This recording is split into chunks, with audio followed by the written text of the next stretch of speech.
Hey everyone, Eggman here with another video, and today we have a double top 16 breakdown. It's pretty much my last two events that I'm covering for the set 1 meta for the One Piece card game. So we have a treasure cup that happened in Chile, not this past weekend, but the weekend before, as well as the Texas treasure cup that happened this past weekend. So both were events in set 1.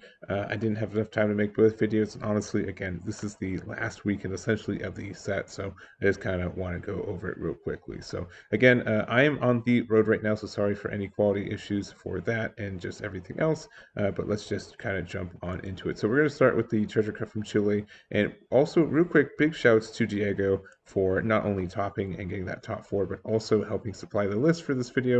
I could not make the treasure cup for Chile at least without it, so thank you very, very much. But this was a 256 cap event. We did have these top 16 leaders with 6 Kid, 4 Luffy, 3 Law, 2 Kaido, and a Zoro. So kind of pretty standard what we're seeing. A good amount of Kid and Luffy, I think, being the better red deck, and then just kind of from there. But we did have a Trafalgar Law take that event there. And I think that's all I had to say for that one. Yeah, it's not hosted by PlayTCG. I'll fix that after I edit. But we also do have the actual one hosted by PlayTCG. So this is the Dallas Treasure Cup here. So a good chunk of Usa's kids in this one too. So 10 here, and honestly, I feel like this is just kind of like late stage set 1 or any really format where people are finally kind of figuring out what is the best deck. I think Captain Kid is the best one by quite a bit. It just does everything, and it's flexible enough to change its game plan. I think you can kind of build your decks to beat it, though. I don't think it's as dominant as maybe this pie chart is showing specifically for this event, but I do think it's very strong there. So I also do have the leader breakdown for this event. So you'll see that only like 110, so about a fifth of the people did play the leader, but over half got to that top 16. So maybe that's concerning. Maybe just a bunch of good kid players there, but also like 71 or 79 Kaido and 71 Luffy, even though these all got the same. And then a good amount of Zoros as well. Almost comparable to Law, but none of the Zoros ended up topping. And no blue for any of these events either, which usually gets like a 1 or 2 finish here, but just not existent in this format. So there was a stream for this as well. If you guys want to see them, it's kind of, I think they had some internet issues, so it kind of got chopped up a bit, but there's some gameplay if you guys want to see it. And we're just going to go into the deck. So we're going to kind of jump in between leaders based on both events. We're going to start off with Jose Luis's first place Law. And we've been seeing Law do, I think it's pretty much topped every event. I'm not going to say it's topped 100% every event, but it's been doing quite good when you're able to do it. And this build, I'd say, is pretty dang standard for what it is. The bunch of 1-drops, the Killer, Blocker, and the Cat Viper, 4 Brooks, and then Izo, Nico Robin, Zoro, Law, Luffy, another Law, and Basil Hawkins. So Basil Hawkins and Law, these two I think are the kind of flex spots for this list specifically. The rest, I think, is pretty standard for what we have. And honestly, the deck is good if you're able to find your pieces, if you're able to find a bunch of 1-drops early and be able to use your leader effect. Normally, you're in a really good spot, and it's a very kind of play style. Obviously, there's a lot of still tech room for this, and it's only set 1, so we're going to pretty much double its card pool with the next set. I'm going to be kind of interested to see if Law continues to be relevant, but I think it will. I think it will be pretty relevant moving forward. So, and then also we do have the Treasure Cup in Dallas as well. So this is Noel's list here, and using the 8-drop Usus kit, and I do like this in the build. I think this can help you a lot of the time, especially since most of the time when this deck does well, it's kind of like defensive. You set up a lot of your pieces and you're able to just be really obnoxious, get a lot of value off your plays, and have it really difficult for your opponent to get you down. So especially just like playing this on like turn 8 or your 8 dawn turn and just kind of sitting on it and then attacking with the next turn just means you get a lot of value if you're able to be a little bit slow with that. So anything else, any other text? So Killer 3-drop not as common for this deck, I'd say, but being able to play it from your life as a trigger, even though you only have 4 life, so you have less chance than normal decks, but being able to do that I think is quite good, especially for like unexpectedly being able to build your board. Also, the one drop board in promo. I think this is a neat little add too for getting something minus 3k, especially when you're playing for Nico Robbins. It just means that you get a little bit more things into your range if you need to. So, also playing the Radical Beam, something that sometimes pops in law, but isn't all the way. But when you're only at 4 life, it's very easy to get Radical Beam to be at 2 or less life to get the plus 4k, which is quite nice. So. Anyways, congrats to Noel for their Noel, sorry, for their finish there.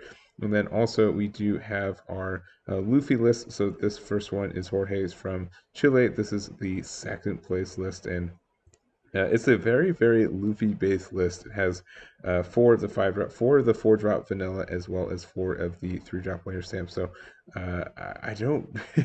Just a lot of Luffy-centered cards. If you love the leader, if you love the character, why not play as many as you can? So other than that, pretty standard stuff here. 4 of the Nico Robin playing a bunch of the 2K counters. Zoro's at 4. Your 5-drop at 4 playing Shanks, and only Shanks, so no Ben Beckman in this build, playing a lot of the in 2 years also, which seems okay for what it is. I like it at like 2 or 3, but 4 seems a little excessive, but it does help you find your pieces and can help you find the game if you need to. So I think that's strong, especially since you are playing like the 4-drop Luffy, which means that like if you just need a solid turn 4 play or 4 down play, this can be really nice for that there. We also do have Luffy's the leader for this deck. You're going to have to believe me. And this is Justin Chong's top 4 list with it here. Playing a little bit more to what I'm used to with the Ben Beckman added to it, but also just playing a bunch of event cards, more than I'm used to as well. So playing 10 whole ones with 3 Radical Beams and 3 of the Red Hawk. So a lot of counter power there, as well as potential for removal on your opponent's turn.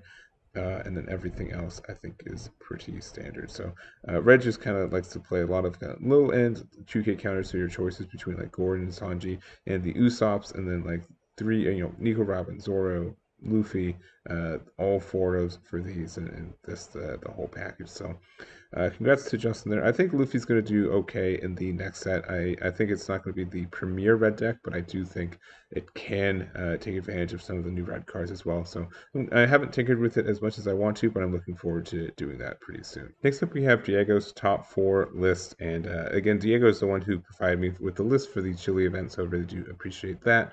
Looking at this build here, it's a little bit all over the place with a couple of the text and ratios, but I do like the idea of most of them. And in general, too, like the bottom line for this is pretty standard. I think for the Beige, Bonnie, Killer, Cat Viper, Apu, and Izo, you run all of these at 4. I think most lists do that. Sometimes you put Beige down to 3, but other than that, like this is usually like the backbone of a lot of these kid lists right here. And then adding a lot of destruction. So 4 killers, but also 2 X-Drakes in this build. So really want to try to capitalize cards that are suspended there, or arrested. What do you say in this game? Rested in this game. So get rid of those rested cards very easily. And you can get some value too, where you try to attack into them, they try to counter out to try to save it, and then after that you drop an X-Drake or killer. That can be good there. For Kiku, you can usually run this at 3 or 4. Basil Hawkins at 4, which is quite a lot of Basil Hawkins, but you are only running 2 of the laws, so you don't run as many. Like, I don't know, it's always like the law, the 5-drop Basil Hawkins, the kid, and the other kid.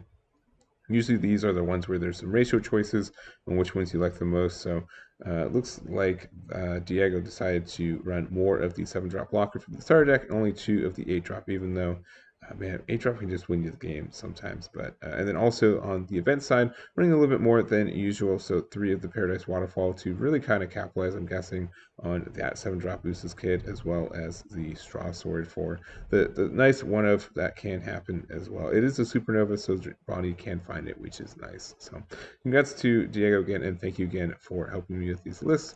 And then also we do have Tyler Green's first place kid list as well. Again, looking very similar. Again, all of these cards at 4 of and in the deck. Also running the 4 of the killer, but no X-Drake in this build. Changing the ratios between the Law and Basil Hawkins, so 4 Law and 2 Basils, and then doing a 4-3 split between the 7 and 8 drop. So running a little bit more of the 8 drop, and just 2 event cards too, which Honestly, like you can have your own decisions on event cards. Some decks I see just don't run them at all. Sometimes run up to 2, some run up to 4.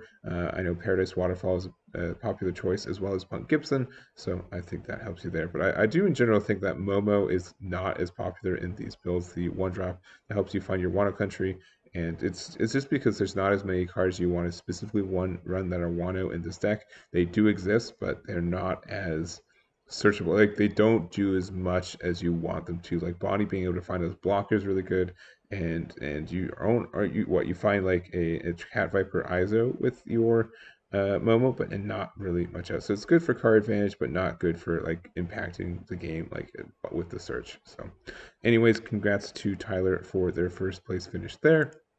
Next up, we do have Zoro. So this is Alan's build that only got a Zoro top in the Chile event, and definitely running kind of the 2-drop army with the Vivi, the Sai, the 2-drop Sanji. It's kind of like the build. So if you go second, play this, and then turn 2, you're able to play 2 more if you can, and then you just have a bunch of attacks if your opponent lets them live, which is quite good. I don't think they live as much as they used to, but I don't know. Zoro's pretty okay for what he is. I think Luffy's better right now, but you do get a lot of value from Zoro in this next set. We do have the 1-drop army deck, and this is probably one of the best leaders to take advantage of that. So I think he is very strong in the next set. I think he's just okay right now, and we'll kind of see how he adapts to the Paramount War kind of meta there. So not much more to talk about, and just big congrats to Alan for their top 8 finish there. And then next up, we do have our Kaidos. So this is Carlos's top 16 list. And this honestly is like a more wild Kaido list than I've seen. It does run the 1-drop Orochi, which is not always used, but it can be good not only as a 2K, but playing it on turn 1 and just being able to help you like attack into Bonnies or other things that your opponent wouldn't, or would get, suspended or arrested and be able to attack over it is quite nice. We do have some blockers. We have a single Who's Who, some Jack and Sasaki if you need some additional ramp options, and then a 4-2 2-2 split between the Kings and the Kaido top drops, including having the 8-drop promo Kaido. I don't see this run as much. I don't think it's super good for right now. There's not really a reason to want to ramp at the end of your turn with this as much. I mean, unless you're being really aggressive with the -7, which most decks aren't. I do also like having, in general, like vanillas are really, really good in Kaido right now. So just having the Fuku Rokuju, I think is really strong as well. And I don't have much more. We also have the one of Bracho Bombers. It's just this card's really weird. It just pops up in top list where they just play 1 and they just top with it, and it's just like a really weird ratio of a card to just run of. But I do think it's strong there. So, anyways, we do also have Antyn's top 8 list from the Dallas Treasure Cup. And I would say this is a little bit more of a standard list for us.